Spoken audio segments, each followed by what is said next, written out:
మంత్రం జపించే విషయంలో చాలా మందికి ఎలా జపించాలి, బయటికి వినబడేలానా, చిన్నగానా, మనసులోనా, ఇంక ఉపదేశం తీసుకోకుండా జపించవచ్చా అనే డౌట్స్ చాలా మందికి ఉన్నాయి.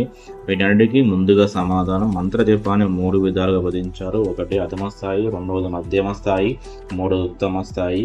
పైకి వినబడేలా జపించడాన్ని అధమ స్థాయిగా, తక్కువ ఫలితాన్ని ఇచ్చేదిగా భావించారు.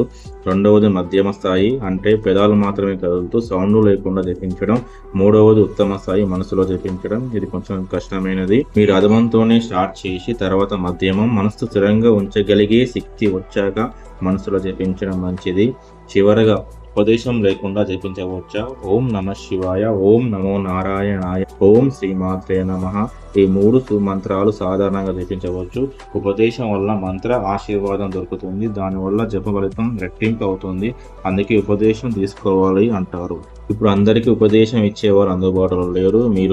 మీకు వారు దొరికేదాకా సమయం వృధా చేయాల్సిన అవసరం లేదు. రోజు స్నానం చేసిన తర్వాత 5-10 నిమిషాలు ఒక చోట కూర్చొని నిమ్మలంగా సాధన చేయండి. హడావిడి లేకుండా జపించండి మీకు ఇష్టమైన మంత్రాన్ని. ఖచ్చితంగా ఏదో ఒక రోజు మీకు మీ గురువు దొరుకుతారు. అప్పుడు తిరిగి ఉపదేశం పొంది సాధన చేయవచ్చు.